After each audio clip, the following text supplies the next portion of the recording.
ಇದು ಇಂದಿನಿಂದ ಸುಮಾರು 30-40 ವರ್ಷಗಳ ಹಿಂದಿನ ಕಥೆ. ಹಸಿರು ಗದ್ದೆಗಳು, ಕಷ್ಟಪಟ್ಟು ದುಡಿಯುವ ರೈತರು ಇರುವ ಒಂದು ಪುಟ್ಟ ಹಳ್ಳಿ. ಆ ಹಳ್ಳಿಯಲ್ಲಿ ವೆಂಕಟಪ್ಪ ಎನ್ನುವ ಒಬ್ಬ ಸಣ್ಣ ಕವಡೆ ಜಮೀನಿನ ರೈತನಿದ್ದ. ದಿನವಿಡೀ ಮಣ್ಣಿನಲ್ಲಿ ಕಷ್ಟಪಟ್ಟರೂ ಸಂಜೆಯಾಗುವಷ್ಟರಲ್ಲಿ ಕೈಗೆ ಸಿಗುತ್ತಿದ್ದುದು ಕೇವಲ ಕೆಲವು ರೂಪಾಯಿಗಳು ಮಾತ್ರ. ಆ ವೆಂಕಟಪ್ಪನಿಗೆ 3 ಜನ ಹೆಣ್ಣು ಮಕ್ಕಳು. ಅವರಲ್ಲಿ ಹಿರಿಯ ಮಗಳೇ ನಮ್ಮ ಕಥೆಯ ನಾಯಕಿ ಕಮಲಮ್ಮ. ಕಮಲಮ್ಮ ಕೇವಲ ರೂಪವತಿ ಮಾತ್ರಲ್ಲ, ತಂದೆಯ ಕಷ್ಟಕ್ಕೆ ಹೆಗಲು ಕೊಡುವ ಮಹಾಲಕ್ಷ್ಮಿಯಂತಿದ್ದಳು. ಆದರೆ ಆ ಬಡತನದ ಮನೆಯಲ್ಲಿ ಆಕೆಯ ಸಂತೋಷ ಬಹಳ ದಿನ ಉಳಿಯಲಿಲ್ಲ. ಕಮಲಮ್ಮನಿಗೆ ಇನ್ನೂ 15 ವರ್ಷ ತುಂಬಿತ್ತಷ್ಟೇ. ಆಕೆಗೆ ಸರಿಯಾದ ಲೋಕಜ್ಞಾನವೂ ಇರಲಿಲ್ಲ. ಅಷ್ಟರಲ್ಲೇ ತಂದೆ ವೆಂಕಟಪ್ಪನಿಗೆ ಮಗಳ ಮದುವೆಯ ಚಿಂತೆ ಶುರುವಾಯಿತು. ಅಕ್ಕಪಕ್ಕದ ಊರಿನವರು, ಹೆಣ್ಣು ಮಗಳು ದೊಡ್ಡವಳಾಗುತ್ತಿದ್ದಾಳೆ, ಬೇಗ ಮದುವೆ ಮಾಡಿ ಕಳುಹಿಸು ಎಂದು ಒತ್ತಾಯ ಮಾಡತೊಡಗಿದರು. ಕೊನೆಗೆ ಪಕ್ಕದ ಊರಿನ ಜಮೀನ್ದಾರರ ಮನೆತನದ ನರಸಿಂಹ ಎನ್ನುವವನ ಜೊತೆ ಕಮಲಮ್ಮನ ಮದುವೆ ನಿಶ್ಚಯವಾಯಿತು. ಆದರೆ ಆ ಶ್ರೀಮಂತ ಮನೆತನದವರು ಒಂದು ದೊಡ್ಡ ಷರತ್ತು ವಿಧಿಸಿದರು, ಅದೇ ವರದಕ್ಷಿಣೆ. ಬಡ ರೈತ ವೆಂಕಟಪ್ಪನಿಗೆ ಅಷ್ಟು ಹಣ ಎಲ್ಲಿಂದ ಬರಬೇಕು? ಆದರೂ ಮಗಳ ಭವಿಷ್ಯ ಚೆನ್ನಾಗಿರಲಿ ಎಂದು ತನಗಿದ್ದ ಪುಟ್ಟ ಜಮೀನನ್ನು ಅಡವಿಟ್ಟನು. ಹಳ್ಳಿಯ ಲೇವಾದೇವಿದಾರರ ಹತ್ತಿರ ಕೈಗಿಡ ಸಾಲ ಮಾಡಿದನು. ಕಾಲು ಮುರಿದು ಬಿದ್ದರೂ ಪರವಾಗಿಲ್ಲ ಎಂದು ಹಗಲಿರುಳು ಒದ್ದಾಡಿ ಕೊನೆಗೂ 2 ತೊಲ ಚಿನ್ನದ ಒಡವೆ ಮತ್ತು 10,000 ರೂಪಾಯಿ ನಗದನ್ನು ಹೊಂದಿಸಿದನು. ಆ ಕಾಲಕ್ಕೆ 10,000 ಎಂದರೆ ಅದು ಅತಿ ದೊಡ್ಡ ಮೊತ್ತವಾಗಿತ್ತು. ಮಗಳ ಮದುವೆ ಅದ್ಧೂರಿಯಾಗಿ ನೆರವೇರಿತು. ತಂದೆ ತಾಯಿ ಕಣ್ಣೀರು ಹಾಕುತ್ತಾ, ನಮ್ಮ ಮಗಳು ಶ್ರೀಮಂತರ ಮನೆಗೆ ಸೊಸೆಯಾಗಿ ಹೋಗುತ್ತಿದ್ದಾಳೆ, ಮಹಾರಾಣಿಯಂತೆ ಬಾಳಲಿ ಎಂದು ಹರಸಿ ಕಳುಹಿಸಿಕೊಟ್ಟರು. ಆದರೆ ಕಮಲಮ್ಮನಿಗೆ ಗೊತ್ತಿರಲಿಲ್ಲ, ತಂದೆ ತನಗಾಗಿ ಮಾಡಿದ ಆ ಸಾಲದ ಮೂಟೆ ಮತ್ತು ತಾನು ಕಾಲಿಡುತ್ತಿರುವ ಆ ಶ್ರೀಮಂತದ ಮನೆ ತನ್ನ ಇಡೀ ಬದುಕನ್ನೇ ನರಕ ಮಾಡಲು ಕಾಯುತ್ತಿದೆ ಎಂದು. 15ರ ಹರೆಯದಲ್ಲಿ ಹಸೆಮಣೆ ಏರಿದ ಆ ಮುಗ್ಧೆ ತನ್ನ 2 ತಂಗಿಯರ ಭವಿಷ್ಯಕ್ಕಾಗಿ ಮತ್ತು ಹೆತ್ತವರ ಗೌರವಕ್ಕಾಗಿ ಗಂಡನ ಮನೆಗೆ ಹೆಜ್ಜೆ ಇಟ್ಟಳು. ಅಲ್ಲಿ ಆಕೆಗೆ ಕಾಯುತ್ತಿದ್ದ ಮೊದಲ ಸ್ವಾಗತವೇ ಆಘಾತಕಾರಿಯಾಗಿತ್ತು. ಕಮಲಮ್ಮ ಅಳುನಗುವಿನೊಂದಿಗೆ ತನ್ನ ತವರು ಮನೆಯ ಹೊಸ್ತಿಲು ದಾಟಿ ಹಸೆಮಣೆ ಏರಿದ ನವವಧುವಾಗಿ ಗಂಡ ನರಸಿಂಹನ ಮನೆಗೆ ಬಂದಿಳಿದಳು. ಜಮೀನ್ದಾರರ ಆ ದೊಡ್ಡ ಹಂಚಿನ ಮನೆ ಹೊರಗಿನಿಂದ ನೋಡಲು ಅರಮನೆಯಂತೆ ವೈಭವದಿಂದ ಕಂಗೊಳಿಸುತ್ತಿತ್ತು. ಕೈಯಲ್ಲಿ ಮದುವೆಯ ಕಂಕಣ, ಮನಸ್ಸಿನಲ್ಲಿ 100 ಕನಸುಗಳನ್ನು ಹೊತ್ತು ಕಮಲಮ್ಮ ಮನೆಯೊಳಗೆ ಮೊದಲ ಹೆಜ್ಜೆ ಇಟ್ಟಳು. ಆದರೆ ಆ ಮನೆಗೆ ಕಾಲಿಟ್ಟ ಮೊದಲ ದಿನವೇ ಆಕೆಯ ಕನಸುಗಳೆಲ್ಲ ನುಚ್ಚುನೂರಾಗುವಂತಹ ಘಟನೆಯೊಂದು ಕಾಯುತ್ತಿತ್ತು. ಮನೆಯೊಳಗೆ ಬರುತ್ತಿದ್ದಂತೆ ಕಮಲಮ್ಮ ಸಂಪ್ರದಾಯದಂತೆ ಅತ್ತೆ ಜಯಮ್ಮ ಮತ್ತು ಮಾವ ರಂಗಪ್ಪನ ಕಾಲಿಗೆ ಬಿದ್ದು ನಮಸ್ಕರಿಸಿದಳು. ಆದರೆ ಅತ್ತೆ ಜಯಮ್ಮ ಆಶೀರ್ವಾದ ಮಾಡುವ ಬದಲು ಮುಖವನ್ನು ಸಿಂಡರಿಸಿಕೊಂಡು ಕಮಲಮ್ಮ ತೊಟ್ಟಿದ್ದ ಒಡವೆಗಳನ್ನು ಮೇಲಿಂದ ಕೆಳಗೆ ತೀಕ್ಷ್ಣವಾಗಿ ನೋಡಿದಳು. ನೋಡೋಕೆ ಸಾಹುಕಾರರ ಮನೆ ಸೊಸೆಯ ತರ ಬಂದಿದ್ದಾಳೆ, ಆದ್ರೆ ತಂದಿರೋದು ಬರೀ 2 ತೊಲ ಚಿನ್ನ. ನಮ್ಮ ಅಂತಸ್ತಿಗೆ ಈ ಭಿಕ್ಷುಕರ ಮನೆ ಒಡವೆ ಒಂದು ಲೆಕ್ಕನ ಎಂದು ಎಲ್ಲರ ಎದುರಗಡೆಯೇ ಜೋರಾಗಿ ಮೂದಲಿಸಿದಳು. ಮಾವರಂಗಪ್ಪ ಕೂಡ, ನಿಮ್ಮಪ್ಪ ಕೊಟ್ಟಿರೋ 10,000 ರೂಪಾಯಿ ನಮ್ಮ 1 ತಿಂಗಳ ಖರ್ಚಿಗೂ ಸಾಲಲ್ಲ, ಬಡತನದ ಬುದ್ಧಿ ತೋರಿಸಿಬಿಟ್ಟ ಎಂದು ಇಬ್ಬರೂ ಸೇರಿ ಕಮಲಮ್ಮನ ಹೆತ್ತವರನ್ನು ಮನಬಂದಂತೆ ಹೀಯಾಳಿಸಿದರು. ಇದನ್ನೆಲ್ಲ ನೋಡಿ ಕಮಲಮ್ಮನ ಕಣ್ಣುಗಳಲ್ಲಿ ನೀರು ತುಂಬಿ ಬಂತು. ಆಕೆ ಆಸರೆಯಾಗಿ ನಿಲ್ಲುತ್ತಾನೆ ಎಂದು ನಂಬಿದ್ದ ಗಂಡ ನರಸಿಂಹನ ಕಡೆ ನೋಡಿದಳು. ಆದರೆ ನರಸಿಂಹ ತಾಯಿಯ ಮಾತನ್ನು ವಿರೋಧಿಸುವ ಬದಲು, ನಮ್ಮಮ್ಮ ಹೇಳೋದು ನಿಜಾನೇ, ನಿನ್ನ ಮದುವೆಗೆ ಅಂತ ನಮ್ಮ ಕಡೆಯಿಂದ ಎಷ್ಟು ಖರ್ಚು ಮಾಡಿದ್ದೀವಿ ಗೊತ್ತಾ? ಅದಕ್ಕೆ ತಕ್ಕ ಹಾಗೆ ವರದಕ್ಷಿಣೆ ತರಬೇಕಿತ್ತು ಎಂದು ತಾನು ಅತ್ತೆಯ ಜೊತೆ ಸೇರಿಕೊಂಡ. ಮದುವೆಯಾದ ಮೊದಲ ರಾತ್ರಿಯಲ್ಲೇ ಕಮಲಮ್ಮನಿಗೆ ತನ್ನ ಗಂಡ ಎಂತಹ ಸ್ವಾರ್ಥಿ ಮತ್ತು ಹೆತ್ತವರ ಮಾತು ಕೇಳುವ ಗೊಂಬೆ ಎಂಬ ಕಹಿ ಸತ್ಯ ಅರ್ಥವಾಯಿತು.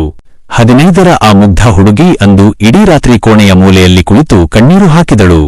ಬೆಳಗಾಗುತ್ತಿದ್ದಂತೆ ಆಕೆಗೆ ವಿಶ್ರಾಂತಿ ಸಿಗಲಿಲ್ಲ.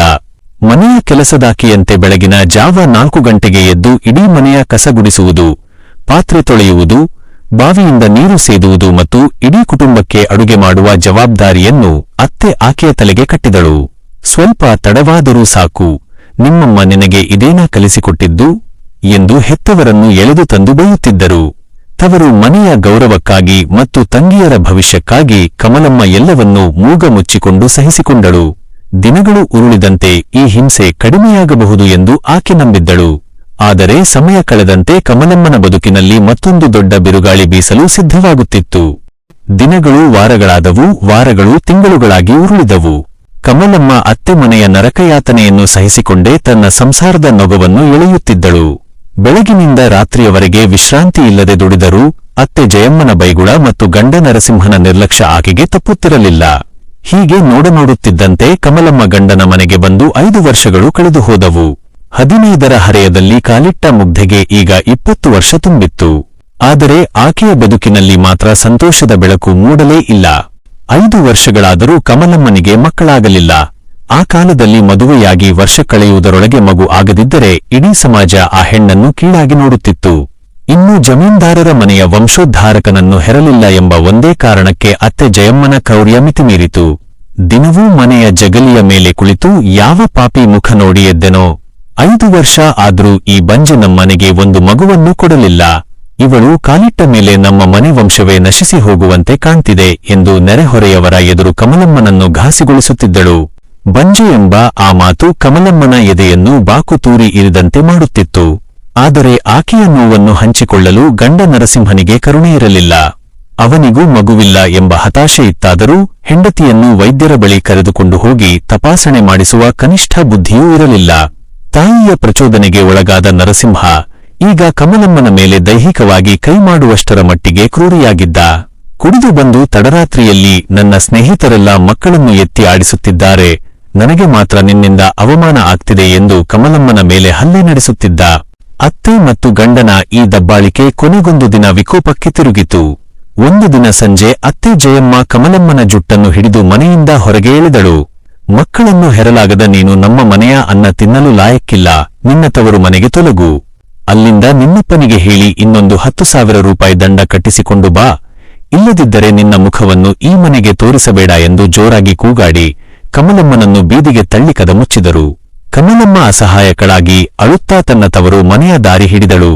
ಆದರೆ ಆಕೆಗೆ ಗೊತ್ತಿರಲಿಲ್ಲ ತನ್ನ ಹೆತ್ತ ತಂದೆ ತಾಯಿಯೇ ತನಗೆ ಆಸರೆ ನೀಡದೆ ಕತ್ತು ಹಿಡಿದು ನೂಕಲಿದ್ದಾರೆ ಎಂದು.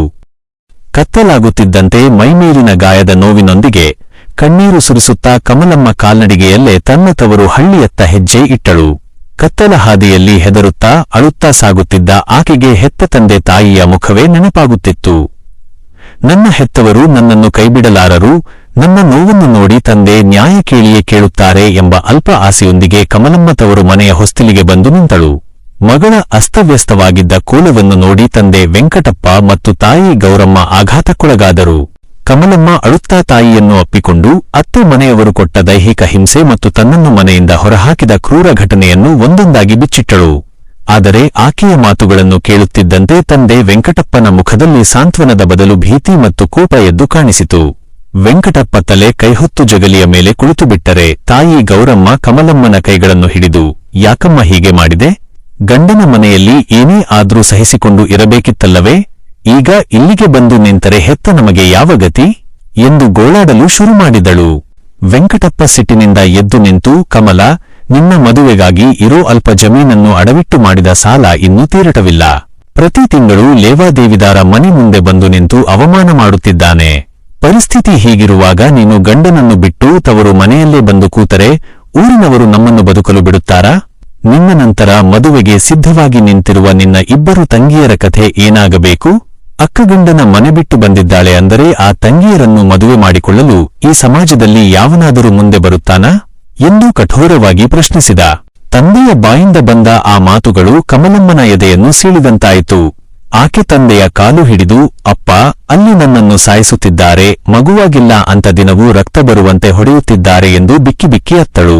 ಆದರೆ ಸಮಾಜದ ನಿಂದನೆ ಮತ್ತು ಸಾಲದ ಸುಳಿಗೆ ಸಿಲುಕಿದ್ದ ವೆಂಕಟಪ್ಪ ಕರಗಲಿಲ್ಲ. ಆತ ಮುಖವನ್ನು ತಿರುಗಿಸಿಕೊಂಡು, ಹೆಣ್ಣಾಗಿ ಹುಟ್ಟಿದ ಮೇಲೆ ಸಾಯುವುದೋ ಬದುಕುವುದೋ? ನೀನು ಆ ಅತ್ತೆ ಮನೆಯಲ್ಲೇ ಇರಬೇಕು. ಈ ಕಮಲಮ್ಮ ಸತ್ತೇ ಹೋದಳು ಅಂದುಕೊಂಡರೂ ಚಿಂತೆಯಿಲ್ಲ, ಆದರೆ ನಮ್ಮ ಮನೆ ಗೌರವ ಹರಾಜಾಗಬಾರದು. ಇನ್ನುಂದೆ ಈತವರು ಮನೆಯ ಹೊಸ್ತಿಲನ್ನು ನೀನು ತುಳಿಯಬಾರದು ಎಂದು ಖಡಾಖಡಿಯಾಗಿ ಹೇಳಿಬಿಟ್ಟ. ಹೆತ್ತವರಿಂದಲೇ ನಿರಾಶ್ರಿತಳಾದ ಆ ಅಸಹಾಯಕ ಹೆಣ್ಣು ವಿಧಿ ಇಲ್ಲದೆ ನಡುರಾತ್ರಿಯಲ್ಲೇ ಕಣ್ಣೀರು ಹಾಕುತ್ತಾ ಮತ್ತೆ ಅದೇ ನರಕದಂತಿದ್ದ ಅತ್ತೆಯ ಮನೆಯತ್ತ ಹೆಜ್ಜೆ ಇಡಬೇಕಾಯಿತು.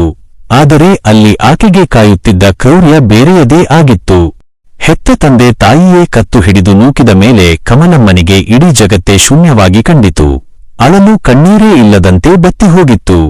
ದಾರಿಯುದ್ದಕ್ಕೂ ತಂದೆ ಆಡಿದ ಕಠೋರ ಮಾತುಗಳೇ ಕಿವಿಯಲ್ಲಿ ಮೊಳಗುತ್ತಿದ್ದವು. ಕಾಲಿನ ಮುಳ್ಳುಗಳು ಚುಚ್ಚುತ್ತಿದ್ದರೂ ಲೆಕ್ಕಿಸದೆ ಕಮಲಮ್ಮ ನಡುರಾತ್ರಿ ಕಳೆದು ಬೆಳಗಿನ ಜಾವವಾಗುವಷ್ಟರಲ್ಲಿ ಮತ್ತೆ ಗಂಡ ನರಸಿಂಹನ ಮನೆಗೆ ಬಂದು ನಿಂತಳು. ಆದರೆ ಬೆಳಗಿನ ಜಾವದ ಆ ಮಂಜಿನಲ್ಲಿ ಕಮಲಮ್ಮನಿಗೆ ಆ ಮನೆಯ ಮುಂದೆ ಕಂಡ ದೃಶ್ಯ ಆಕೆಯ ಎದೆಯನ್ನು ನಡುಗಿಸಿಬಿಟ್ಟಿತು. ಮನೆಯ ಜಗಲಿಯ ಮೇಲೆ ಹಸಿರು ಅಡಿಕೆ ಮರದ ಗರಿಗಳು ಬಿದ್ದಿದ್ದವು. ಅಂಗಳದಲ್ಲಿ ಶಾಮಿಯಾನ ಹಾಕಲು ಬಿದಿರು ಕಂಬಗಳನ್ನು ತಂದು ಜೋಡಿಸಲಾಗುತ್ತಿತ್ತು. ಮನೆಯ ಗೋಡೆಗಳಿಗೆ ಸುಣ್ಣ ಬಣ್ಣ ಬಳಿಯುವ ಕೆಲಸಗಾರರು ಅತ್ತ ಇತ್ತ ಓಡಾಡುತ್ತಿದ್ದರು. ಮದುವೆಯ ಸಡಗರದ ವಾತಾವರಣ ಅಲ್ಲಿ ಎದ್ದು ಕಾಣುತ್ತಿತ್ತು. ಇದೇನಾಗುತ್ತಿದೆ ಎಂದು ತಿಳಿಯದೆ ಕಮಲಮ್ಮ ತಲ್ಲಣಗೊಂಡು ಮನೆಯೊಳಗೆ ಹೆಜ್ಜೆ ಇಟ್ಟಳು. ಅಲ್ಲಿ ಅತ್ತೆ ಜಯಮ್ಮ ಮತ್ತು ಮಾವರಂಗಪ್ಪ ನಗುತ್ತಾ ಯಾರೊಂದಿಗೋ ಲಗ್ನಪತ್ರಿಕೆಯ ಬಗ್ಗೆ ಮಾತನಾಡುತ್ತಿದ್ದರು. ಕಮಲಮ್ಮನನ್ನು ನೋಡುತ್ತಲೇ ಅತ್ತೆ ಜಯಮ್ಮನ ಮುಖ ಗಂಟಿಕ್ಕಿತು. ಓಹೋ, ಬಂದ ಮಹಾರಾಣಿ, ನಿಮ್ಮಪ್ಪ ಇನ್ನೊಂದು 10,000 ರೂಪಾಯಿ ದಂಡ ಕೊಟ್ಟನಾ?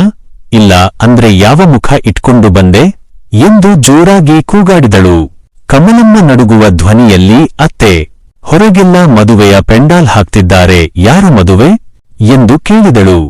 ಆಗ ಅಲ್ಲಿಗೆ ಬಂದ ಗಂಡ ನರಸಿಂಹ ಕಮಲಮ್ಮನ ಕಣ್ಣುಗಳನ್ನು ನೇರವಾಗಿ ನೋಡಿ, ಅದು ನನ್ನ ಮದುವೆ. ಈ ವಂಶಕ್ಕೆ ಒಬ್ಬ ವಾರಸುದಾರ ಬೇಕು. ನಿನ್ನತರ ಬಂಜೆಯನ್ನು ನಂಬಿಕೊಂಡು ಕೂತರೆ ನನ್ನ ಕಾಲ ಮುಗಿದು ಹೋಗುತ್ತೆ. ಅದಕ್ಕೆ ನಮ್ಮಮ್ಮ ಪಕ್ಕದ ಊರಿನ ಸಾಹುಕಾರರ ಮಗಳು ಗೌರಿಯ ಜೊತೆ ನನ್ನ ಮದುವೆ ನಿಶ್ಚಯ ಮಾಡಿದ್ದಾರೆ. ನಾಡಿದ್ದೇ ಮುಹೂರ್ತ ಎಂದು ಯಾವುದೇ ಮುಲಾಜಿಲ್ಲದೆ ಹೇಳಿಬಿಟ್ಟ. ಆ ಮಾತು ಕಮಲಮ್ಮನ ತಲೆಯ ಮೇಲೆ ಸಿಡಿಲು ಬಡಿದಂತಾಯಿತು. ತನ್ನ ಕಣ್ಣೆದುರೇ ತನ್ನ ಗಂಡ ಮತ್ತೊಬ್ಬ ಹೆಣ್ಣಿನ ಕೈ ಹಿಡಿಯುತ್ತಿದ್ದಾನೆ ಎಂಬುದನ್ನು ಆಕೆಗೆ ಸಹಿಸಿಕೊಳ್ಳಲು ಸಾಧ್ಯವಾಗಲಿಲ್ಲ. ಆಕೆ ನರಸಿಂಹನ ಕೈ ಹಿಡಿದು, ನನಗೆ ಅನ್ಯಾಯ ಮಾಡಬೇಡಿ, ನಾನು ನಿಮ್ಮ ಹೆಂಡತಿ ಅಲ್ವಾ ಎಂದು ಬಾಗಿಲಲ್ಲಿ ಬಿದ್ದು ಬೇಡಿಕೊಂಡಳು. ಆದರೆ ಅತ್ತೆ ಜಯಮ್ಮ ಆಕೆಯನ್ನು ಜೋರಾಗಿ ತಳ್ಳಿ, ಇವಳ ಅಳಲು ಒಂದು ಶುರುವಾಯಿತು. ನಿನಗೆ ಇಷ್ಟ ಇದ್ರೆ ಈ ಮನೆಯ ಕತ್ತಲೆ ಕೋಣೆಯಲ್ಲಿ ಬಿದ್ದಿರು, ಇಲ್ದಿದ್ರೆ ಎಲ್ಲಿಗಾದ್ರೂ ತೊಲಗು ಎಂದು ಗದರಿಸಿದಳು. ಹೆತ್ತವರ ಮನೆಗೆ ಹೋಗುವಂತಿಲ್ಲ, ಇತ್ತ ಗಂಡನ ಮನೆಯಲ್ಲೇ ತನಗೆ ಹೆಂಡತಿಯ ಸ್ಥಾನವಿಲ್ಲದಂತಾಯಿತು. ಮದುವೆಯ ದಿನ ಹತ್ತಿರ ಬರುತ್ತಿದ್ದಂತೆ ಕಮಲಮ್ಮನ ಬದುಕು ತನ್ನದೇ ಗಂಡನ ಮನೆಯಲ್ಲಿ ಒಬ್ಬ ಅನಾಥ ಕೆಲಸದಾಕೆಗಿಂತ ಕೀಳಾಗಿ ಬದಲಾಗತೊಡಗಿತು. ಮದುವೆಯ ದಿನ ಹತ್ತಿರ ಬಂದಂತೆ ಜಮೀನ್ದಾರರ ಮನೆ ಸಂಪೂರ್ಣವಾಗಿ ಮದುವಣಗಿತ್ತಿಯಂತೆ ಸಿಂಗಾರಗೊಂಡಿತು. ಸಂಬಂಧಿಕರು, ಊರಿನ ಪ್ರಮುಖರು ಒಬ್ಬೊಬ್ಬರಾಗಿ ಮನೆಗೆ ಬರತೊಡಗಿದರು. ಇಡೀ ಮನೆಯಲ್ಲಿ ನಗು, ಹರಟೆ, ಮದುವೆ ಹಾಡುಗಳ ಸದ್ದು ಮೊಳಗುತ್ತಿತ್ತು. ಆದರೆ ಆ ಸಂಭ್ರಮದ ನಡುವೆ ಕಮಲಮ್ಮನಿಗೆ ಮಾತ್ರ ಯಾವುದೇ ಸ್ಥಾನವಿರಲಿಲ್ಲ. ಅತ್ತೆ ಜಯಮ್ಮ ಮನೆಯ ಹಳೆಯ ಕತ್ತಲೆ ಕೋಣೆಯೊಂದನ್ನು ತೋರಿಸಿ, ಮದುವೆಗೆ ಬರೋ ನೆಂಟರ ಕಣ್ಣಿಗೆ ನೀನು ಬಿದ್ದರೆ ಅಪಶಕುನ. ಆ ಗೌರಿ ಮನೆಗೆ ಬರೋವರೆಗೂ ನೀನು ಈ ಕೋಣೆಯಿಂದ ಆಚೆ ಬರಬಾರದು. ಬೆಳಗಿನ ಜಾವ ಎಲ್ಲರೂ ಏಳೋ ಮುಂಚೆ ಎದ್ದು ಅಡುಗೆ ಮನೆ ಕೆಲಸ ಮುಗಿಸಿ ಇಲ್ಲಿ ಬಂದು ಕೂತ್ಕೋಬೇಕು ಎಂದು ಕಠೋರವಾದ ಆಜ್ಞೆ ಹೊರಡಿಸಿದಳು. ಮದುವೆಯ ಮುಹೂರ್ತದ ದಿನ ಬಂದೇ ಬಿಟ್ಟಿತು. ಮನೆಯ ಅಂಗಳದಲ್ಲಿ ಮಂಗಳವಾದ್ಯಗಳ ಸದ್ದು ಜೋರಾಯಿತು. ಪುರೋಹಿತರು ಮಂತ್ರಗಳನ್ನು ಪಠಿಸುತ್ತಿದ್ದರು. ಕಮಲಮ್ಮ ಆ ಕತ್ತಲೆ ಕೋಣೆಯ ಬಾಗಿಲಿನ ಸಣ್ಣ ರಂಧ್ರದಿಂದ ಹೊರಗೆ ನೋಡಿದಳು. ಗಂಡ ನರಸಿಂಹ ರೇಷ್ಮೆ ಪಂಚೆ ಉಟ್ಟು ತಲೆಗೆ ಮೈಸೂರು ಪೇಟ ತೊಟ್ಟು ರಾಜನಂತೆ ಮಂಟಪದಲ್ಲಿ ಕುಳಿತಿದ್ದ. ಆತನ ಪಕ್ಕದಲ್ಲಿ ಪಕ್ಕದ ಊರಿನ ಸಾಹುಕಾರರ ಮಗಳು ಗೌರಿ ನವವಧುವಾಗಿ ಬಂದು ಕುಳಿತಳು. ಇಬ್ಬರೂ ಹಾರ ಬದಲಾಯಿಸಿಕೊಂಡರೂ ಹೋಮದ ಮುಂದೆ ಪ್ರಮಾಣ ಮಾಡಿದರು. ಕೊನೆಗೆ ನರಸಿಂಹ ಗೌರಿಯ ಕೊರಳಿಗೆ ಮಂಗಳಸೂತ್ರ ಕಟ್ಟುವಾಗ ಇಡೀ ಅಂಗಳ ಅಕ್ಷತೆಯ ಮಳೆಯಿಂದ ತುಂಬಿಹೋಯಿತು. ಆ ದೃಶ್ಯವನ್ನು ನೋಡಿದ ಕಮಲಮ್ಮನ ಎದೆ ಒಡೆದು ಹೋದಂತಾಯಿತು. ತಾನು ನರಸಿಂಹನ ಕೈ ಹಿಡಿದು ಬಂದ ದಿನಗಳು, ತಂದೆ ವೆಂಕಟಪ್ಪ ಸಾಲ ಮಾಡಿ ತನಗೆ ತಂದುಕೊಟ್ಟ ಆ 2 ತೊಲದ ಒಡವೆಗಳು ಕಣ್ಣ ಮುಂದೆ ಬಂದು ಹೋದವು. ತನ್ನದೇ ಗಂಡ ಬೇರೊಬ್ಬ ಹೆಣ್ಣಿಗೆ ತನ್ನ ಸ್ಥಾನವನ್ನು ಕೊಡುತ್ತಿರುವುದನ್ನು ನೋಡಿ ಕಮಲಮ್ಮ ಬಾಯನ್ನು ಕೈಯಿಂದ ಒತ್ತಿ ಹಿಡಿದು ಜೋರಾಗಿ ಅಳಲು ಸಾಧ್ಯವಾಗದೆ ಬಿಕ್ಕಿ ಬಿಕ್ಕಿ ಅತ್ತಳು. ತಾನು ಮಾಡಿದ ತಪ್ಪಾದರೂ ಏನು? ಮಕ್ಕಳಾಗದಿದ್ದರೆ ಅದಕ್ಕೆ ಹೆಣ್ಣು ಮಾತ್ರವೇ ಜವಾಬ್ದಾರಿಯೇ ಎಂಬ ನೂರಾರು ಪ್ರಶ್ನೆಗಳು ಆಕೆಯ ಮನಸ್ಸಿನಲ್ಲಿ ಮೂಡಿದವು. ಆದರೆ ಉತ್ತರಿಸುವವರು ಯಾರೂ ಇರಲಿಲ್ಲ. ಸಂಜೆ ಮದುವೆಯ ಕಾರ್ಯಕ್ರಮಗಳೆಲ್ಲಾ ಮುಗಿದು ಹೊಸ ವಧು ಗೌರಿ ಮನೆಯೊಳಗೆ ಕಾಲಿಟ್ಟಳು. ಇಡೀ ಕುಟುಂಬ ಆಕೆಗೆ ಆರತಿ ಎತ್ತಿ ಬರಮಾಡಿಕೊಂಡಿತು.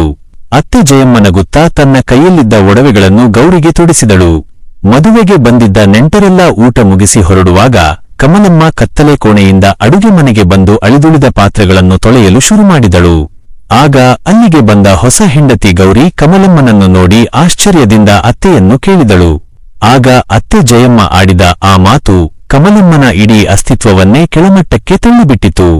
ಅಡುಗೆ ಮನೆಯ ಮೂಲೆಯಲ್ಲಿ ಕಮಲಮ್ಮ ಹರಿದ ಸೀರೆಯನ್ನು ಉಟ್ಟುಕೊಂಡು ಎಂಜಲು ಪಾತ್ರೆಗಳನ್ನು ತೊಳೆಯುತ್ತಿರುವುದನ್ನು ನೋಡಿದ ಹೊಸ ಸೊಸೆ ಗೌರಿ ಅಚ್ಚರಿಯಿಂದ ಅತ್ತೆ ಜಯಮ್ಮನ ಕಡೆ ತಿರುಗಿ, ಅತ್ತೆಯವರೇ, ಯಾರಿವಳು? ಮದುವೆ ಮನೆ ಅಂಗಳದಲ್ಲಿ ಎಲ್ಲೂ ಕಾಣಿಸಲಿಲ್ಲ, ಈಗ ಇಲ್ಲಿ ಬಂದು ಪಾತ್ರೆ ತೊಳೆಯುತ್ತಿದ್ದಾಳೆ ಎಂದು ಕೇಳಿದಳು. ಆಗ ಅತ್ತೆ ಜಯಮ್ಮ ಕಮಲಮ್ಮನನ್ನು ಅತ್ಯಂತ ಕೀಳಾಗಿ ನೋಡುತ್ತಾ, ಓಹ್, ಇವಳೊಂದು ದರಿದ್ರ ಮುಂಡೆ ಗೌರಿ, ನಮ್ಮನೆಗೆ ಕೆಲಸಕ್ಕೆ ಅಂತ ಬಂದಿರೋ ಅನಾಥೆ, ಬುದ್ಧಿಮಾಂದ್ಯಳು, ಯಾರೂ ದಿಕ್ಕಿಲ್ಲದವಳು ಅಂತ ದಯವಿಟ್ಟು ನಮ್ಮನೇಲಿ ಇಟ್ಕೊಂಡಿದ್ದೀವಿ. ನೀನು ಇವಳ ಹತ್ತಿರ ಜಾಸ್ತಿ ಮಾತನಾಡಬೇಡ, ಇವಳ ಮುಖ ನೋಡಿದ್ರೆ ದಿನವೆಲ್ಲ ಅಪಶಕುನ ಆಗುತ್ತೆ ಎಂದು ಯಾವುದೇ ಹಿಂಜರಿಕೆಯಿಲ್ಲದೆ ಕ್ರೂರವಾಗಿ ಸುಳ್ಳು ಹೇಳಿದಳು. ಅತ್ತೆ ತನ್ನನ್ನು ಗಂಡನ ಮೊದಲ ಹೆಂಡತಿ ಎಂದು ಹೇಳುವ ಬದಲು ಊರಿನವರಿಗೂ ಮತ್ತು ಹೊಸ ಹೆಂಡತಿಗೂ ಒಬ್ಬ ಬುದ್ಧಿಮಾಂದ್ಯ ಅನಾಥ ಕೆಲಸದಾಕೆ ಎಂದು ಪರಿಚಯಿಸಿದ್ದನ್ನು ಕೇಳಿ ಕಮಲಮ್ಮನ ಕೈಲಿದ್ದ ಪಾತ್ರೆ ಕೆಳಗೆ ಬಿದ್ದಿತು. ಕಣ್ಣುಗಳಿಂದ ನೀರು ಧಾರೆಧಾರೆಯಾಗಿ ಹರಿಯತೊಡಗಿತು. ತಾನು ಕಷ್ಟಪಟ್ಟು ಸಂಸಾರ ಮಾಡಿದ ಮನೆ, 5 ವರ್ಷ ಬೆವರು ಹರಿಸಿದ ಜಾಗದಲ್ಲೇ ತನಗೆ ಸಿಕ್ಕ ಹೊಸ ಗುರುತು ಕೇವಲ ಒಬ್ಬ ಅನಾಥ ಕೆಲಸದಾಕೆ ಎಂಬುದು ಆಕೆಯ ಆತ್ಮಗೌರವವನ್ನು ಸಂಪೂರ್ಣವಾಗಿ ಹೂತು ಹಾಕಿತು. ಕಮಲಮ್ಮ ತನ್ನ ಗಂಡ ನರಸಿಂಹನ ಕಡೆ ನೋಡಿದಳು. ಆದರೆ ಆತ ತಾಯಿಯ ಸುಳ್ಳನ್ನು ಕೇಳಿಯೂ ಕೇಳದಂತೆ ಮುಖ ತಿರುಗಿಸಿಕೊಂಡು ಕೋಣೆಯೊಳಗೆ ಹೊರಟು ಹೋದನು. ಅತ್ತೆಯ ಮಾತುಗಳನ್ನು ಕೇಳಿದ ಹೊಸ ಹೆಂಡತಿ ಗೌರಿಗೂ ಅಹಂಕಾರ ನೆತ್ತಿಗೇರಿತು. ಸಾಹುಕಾರರ ಮನೆಯ ಮಗಳಾಗಿದ್ದ ಗೌರಿ ತಕ್ಷಣವೇ ದರ್ಪದಿಂದ, ಹೌದಾ ಅತ್ತೆಯವರೇ, ಹಾಗಾದ್ರೆ ಇವಳಿಗೆ ಸರಿಯಾಗಿ ಕೆಲಸ ಮಾಡೋದಕ್ಕೆ ಹೇಳಿ. ನನ್ನ ರೂಮಿನ ಕೆಲಸಗಳನ್ನೆಲ್ಲ ಇವಳೇ ಮಾಡಬೇಕು, ಆದ್ರೆ ನನ್ನ ಕಣ್ಣಿಗೆ ಮಾತ್ರ ಬೀಳಬಾರದು ಎಂದು ಕಮಲಮ್ಮನಿಗೆ ಆಜ್ಞೆ ಮಾಡಿದಳು. ಅಂದಿನಿಂದ ಕಮಲಮ್ಮನ ಬದುಕು ಆ ಮನೆಯಲ್ಲಿ ನರಕಕ್ಕಿಂತ ಕಡೆಯಾಯಿತು.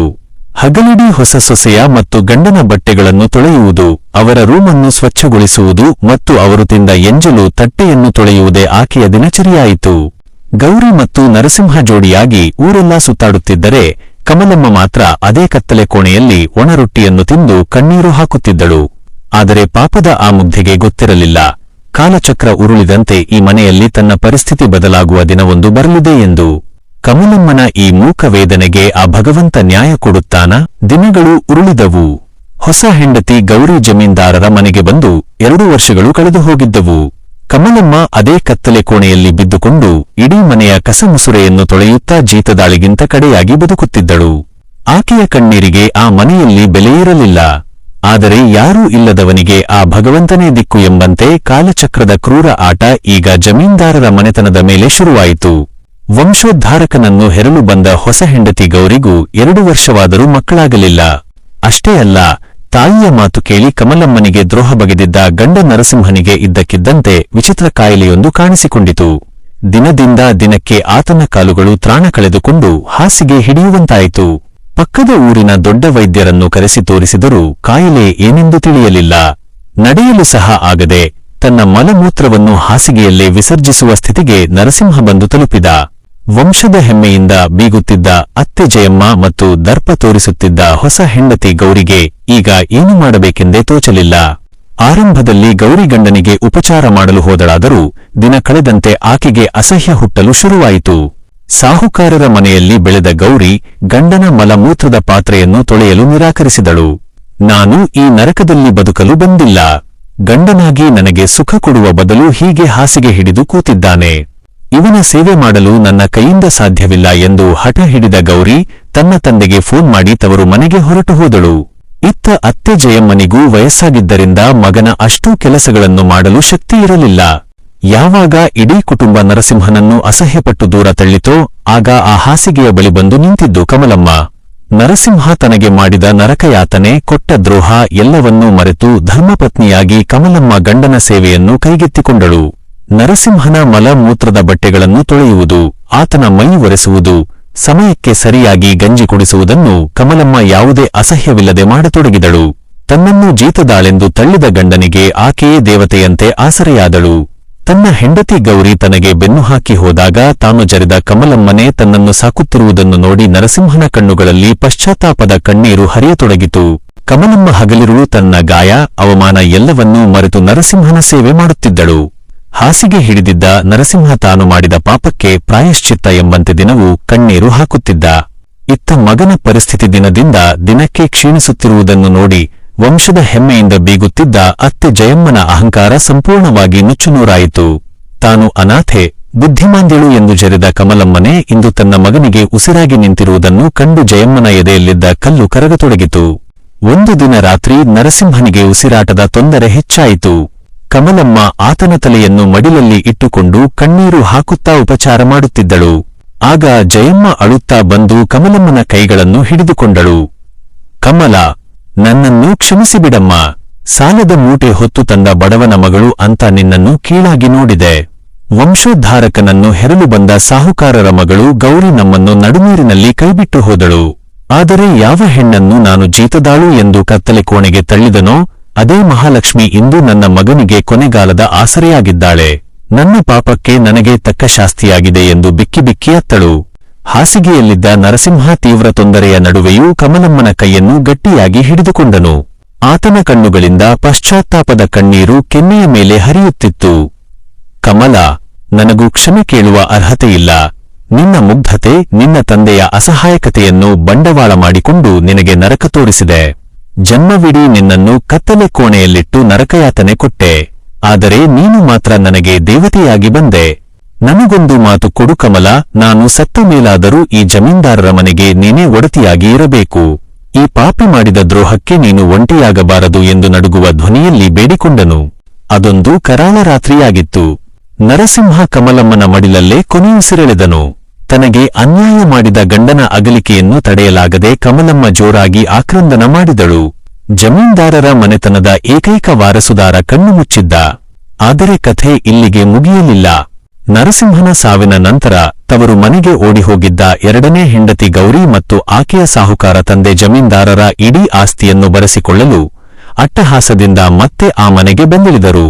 ಅಸಹಾಯಕ ಕಮಲಮ್ಮ ಮತ್ತು ವೃದ್ಧ ಅತ್ತೆ ಜಯಮ್ಮ ಈಗ ಗೌರಿಯ ಕ್ರೌರ್ಯವನ್ನು ಹೇಗೆ ಎದುರಿಸುತ್ತಾರೆ? ನರಸಿಂಹನ ಉತ್ತರಕ್ರಿಯೆಗಳು ಮುಗಿದು ಇನ್ನು 12 ದಿನಗಳು ಕಳೆದಿರಲಿಲ್ಲ. ಇಡೀ ಮನೆ ಸೂತಕದ ಕಣ್ಣೀರಿನಲ್ಲಿ ಮುಳುಗಿರುವಾಗಲೇ ತವರು ಮನೆಗೆ ಓಡಿಹೋಗಿದ್ದ ಎರಡನೇ ಹೆಂಡತಿ ಗೌರಿ ಮತ್ತು ಆಕೆಯ ಸಾಹುಕಾರ ತಂದೆ ರುದ್ರಪ್ಪ ಕೈಯಲ್ಲಿ ಕೆಲವು ದಸ್ತಾವೇಜುಗಳನ್ನು ಹಿಡಿದುಕೊಂಡು ಅಟ್ಟಹಾಸದಿಂದ ಜಮೀನ್ದಾರರ ಮನೆಗೆ ನುಗ್ಗಿದರು. ಗೌರಿ ಯಾವುದೇ ದುಃಖವಿಲ್ಲದೆ ನೇರವಾಗಿ ಬಂದು, ನರಸಿಂಹ ಸತ್ತಾಯಿತು. ಇನ್ಮುಂದೆ ಈ ಮನೆ ಮತ್ತು ಆಸ್ತಿಗೆ ನಾನೇ ಕಾನೂನುಬದ್ಧ ಹೆಂಡತಿ. ಈ ಮುದುಕಿ ಮತ್ತು ಈ ಕೆಲಸದವಳು ತಕ್ಷಣವೇ ಈ ಮನೆಯಿಂದ ಹೊರಗೆ ಹೋಗಬೇಕು ಎಂದು ದರ್ಪದಿಂದ ಕೂಗಾಡಿದಳು. ರುದ್ರಪ್ಪ ಅಹಂಕಾರದಿಂದ ಜಯಮ್ಮನ ಮುಂದೆ ಕಾಗದ ಪತ್ರಗಳನ್ನು ಎಸೆದು, ನೋಡು ಜಯಮ್ಮ, ನಿನ್ನ ಮಗ ಬದುಕಿದ್ದಾಗಲೇ ಈ ಆಸ್ತಿಯನ್ನೆಲ್ಲ ನನ್ನ ಮಗಳು ಗೌರಿ ಹೆಸರಿಗೆ ಬರೆದುಕೊಟ್ಟಿದ್ದಾನೆ. ಕಾನೂನು ಪ್ರಕಾರ ನೀವಿಬ್ಬರು ಇಲ್ಲಿರಲು ಅರ್ಹರಲ್ಲ. ಮರ್ಯಾದೆಯಿಂದ ಆಚೆ ನಡೆದು ಬಿಡಿ ಎಂದು ಗದರಿಸಿದನು. ಮಗನನ್ನು ಕಳೆದುಕೊಂಡು ದಿಕ್ಕುತೋಚದೆ ಕುಳಿತಿದ್ದ ವೃದ್ಧ ಅತ್ತೆ ಜಯಮ್ಮ ಗೌರಿಯ ಕಾಲು ಹಿಡಿದು, ಗೌರಿ, ನನ್ನ ಮಗ ಸತ್ತಾಗ ತಿರುಗಿಯೂ ನೋಡದ ನೀನು ಈಗ ಆಸ್ತಿಗಾಗಿ ಬಂದಿದ್ದೀಯಾ? ಈ ವಯಸ್ಸಿನಲ್ಲಿ ನಾನು ಕಮಲ ಎಲ್ಲಿಗೆ ಹೋಗೋಣ ಎಂದು ಅತ್ತಳು. ಆದರೆ ಗೌರಿ ಆಕೆಯನ್ನು ಕಾಲಿನಿಂದ ತಳ್ಳಿ ಅವಮಾನಿಸಿದಳು. ಅಷ್ಟರವರೆಗೆ ಸುಮ್ಮನೆ ನಿಂತಿದ್ದ ಕಮಲಮ್ಮನ ಒಳಗಿದ್ದ ಧರ್ಮ ಮತ್ತು ತಾಳ್ಮೆ ಒಮ್ಮೆಲೆ ಜಾಗೃತವಾಯಿತು. ಆಕೆ ಗೌರಿಯ ಕೈಯನ್ನು ಗಟ್ಟಿಯಾಗಿ ಹಿಡಿದು ತಳ್ಳಿದಳು. ಸಾಕು, ನಿಲ್ಲಿಸಿ ನಿಮ್ಮ ಅಟ್ಟಹಾಸ. ಇಷ್ಟು ದಿನ ನಾನು ಮೂಗ ಮುಚ್ಚಿಕೊಂಡು ಎಲ್ಲವನ್ನೂ ಸಹಿಸಿದ್ದಕ್ಕೆ ನನ್ನನ್ನು ಅನಾಥೆ ಅಂದುಕೊಂಡಿರಾ ಎಂದು ಗರ್ಜಿಸಿದಳು. ಆಗ ರುದ್ರಪ್ಪ, ಯಾರೇ ನೀನು?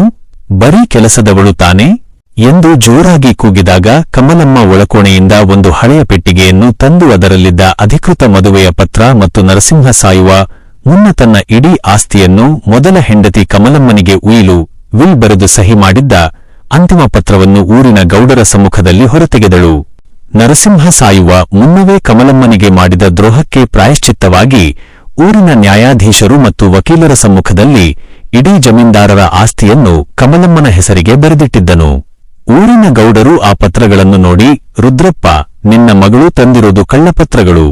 ನರಸಿಂಹ ಸಾಯುವ ಮುನ್ನ ಇಡೀ ಆಸ್ತಿಯನ್ನು ತನ್ನ ಧರ್ಮಪತ್ನಿ ಕಮಲಮ್ಮನಿಗೆ ಬರೆದಿದ್ದಾನೆ. ಈಗ ಈ ಮನೆಗೆ ಕಮಲಮ್ಮನೇ ಒಡತಿ. ಕಾನೂನು ಪ್ರಕಾರ ಗೌರಿ ಮತ್ತು ನೀನು ಇಲ್ಲಿಂದ ತೊಲಗಬೇಕು, ಇಲ್ಲದಿದ್ದರೆ ಜೈಲಿಗೆ ಕಳುಹಿಸುತ್ತೇವೆ ಎಂದು ಖಡಕ್ಕಾಗಿ ತೀರ್ಪು ನೀಡಿದರು. ತಮ್ಮ ಸಂಚು ವಿಫಲವಾಗಿದ್ದನ್ನು ಕಂಡು ಗೌರಿ ಮತ್ತು ಆಕೆಯ ತಂದೆ ಮುಖಭಂಗ ಮಾಡಿಕೊಂಡು ಅಲ್ಲಿಂದ ಕಾಲ್ಕಿತ್ತರು. ಅಹಂಕಾರದ ಪತನವಾಗಿತ್ತು, ಧರ್ಮಕ್ಕೆ ಜಯ ಸಿಕ್ಕಿತ್ತು. ಅತ್ತೆ ಜಯಮ್ಮ ಕಮಲಮ್ಮನ ಕಾಲಿಗೆ ಬಿದ್ದು ಕಣ್ಣೀರು ಹಾಕಿದಳು. ಕಮಲಮ್ಮ ಅತ್ತೆಯನ್ನು ಎಬ್ಬಿಸಿ ಅಪ್ಪಿಕೊಂಡು ತನ್ನನ್ನು ಜರಿದ ಅದೇ ಜಮೀನ್ದಾರರ ಮನೆಯ ಮಹಾಲಕ್ಷ್ಮಿಯಾಗಿ ಅತ್ತೆಗೆ ಮಗಳಾಗಿ ಆ ಮನೆಯ ಅಧಿಕೃತ ಒಡತಿಯಾದಳು. ಸಾಲದ ಮೂಟೆ ಹೊತ್ತ ತಂದೆಯ ಮಗಳಾಗಿದ್ದ ಕಮಲಮ್ಮ ತನ್ನ ತಾಳ್ಮೆ, ಧರ್ಮ ಮತ್ತು ತ್ಯಾಗದಿಂದ ಸಮಾಜಕ್ಕೆ ಮತ್ತು ತನಗೆ ಬೆನ್ನು ಹಾಕಿದ ಹೆತ್ತವರಿಗೆ ಒಬ್ಬ ಹೆಣ್ಣಿನ ಶಕ್ತಿ ಏನೆಂಬುದನ್ನು ಸಾಬೀತುಪಡಿಸಿದಳು. ಸಂಪೂರ್ಣ ಕಥೆ ಮುಕ್ತಾಯವಾಗಿದೆ. ಸ್ನೇಹಿತರೆ, ಕಮಲಮ್ಮನ ಕಣ್ಣೀರಿನ ಕಥೆ ಇಲ್ಲಿಗೆ ಮುಕ್ತಾಯವಾಯಿತು. ಆದರೆ ಈ ಕಥೆ ಇಂದಿಗೂ ನಮ್ಮ ಸಮಾಜದಲ್ಲಿ ನಡೀತಿರೋ ಒಂದು ಕಹಿ ಸತ್ಯಕ್ಕೆ ಕನ್ನಡಿ ಹಿಡಿದಂತಿದೆ. 15ರ ಹರೆಯದಲ್ಲೇ ಕಮಲಮ್ಮ ಅನುಭವಿಸಿದ ನರಕಯಾತನೆ, ಹೆತ್ತವರ ಅಸಹಾಯಕತೆ ಮತ್ತು ಗಂಡನ ಮನೆಯವರ ದಬ್ಬಾಳಿಕೆ ಇವೆಲ್ಲವನ್ನೂ ನೋಡಿದಾಗ ನಮ್ಮ ಮನಸ್ಸು ಭಾರವಾಗುತ್ತೆ. ಕಥೆಯ ಕೊನೆಯಲ್ಲಿ ಕಮಲಮ್ಮನಿಗೆ ನ್ಯಾಯ ಸಿಕ್ಕಿರಬಹುದು. ಆದರೆ ಇಂದಿಗೂ ಎಷ್ಟೋ ಜನ ಹೆಣ್ಣು ಮಕ್ಕಳು ಇಂತಹದ್ದೇ ಪರಿಸ್ಥಿತಿಯಲ್ಲಿ ಒಳಗೊಳಗೆ ಕಣ್ಣೀರು ಹಾಕುತ್ತಾ ಅಸಹಾಯಕರಾಗಿ ಬದುಕುತ್ತಿದ್ದಾರೆ. ಇವತ್ತಿನ ಈ ವಿಡಿಯೋದ ಮೂಲಕ ನಾವೆಲ್ಲರೂ ಅರ್ಥ ಮಾಡಿಕೊಳ್ಳಬೇಕಾದ ಮತ್ತು ನಮ್ಮ ಜೀವನದಲ್ಲಿ ಅಳವಡಿಸಿಕೊಳ್ಳಬೇಕಾದ ಕೆಲವು ಪ್ರಮುಖ ವಿಷಯಗಳನ್ನು ನಿಮ್ಮ ಜೊತೆ ಹಂಚಿಕೊಳ್ಳಲು ಬಯಸುತ್ತೇನೆ.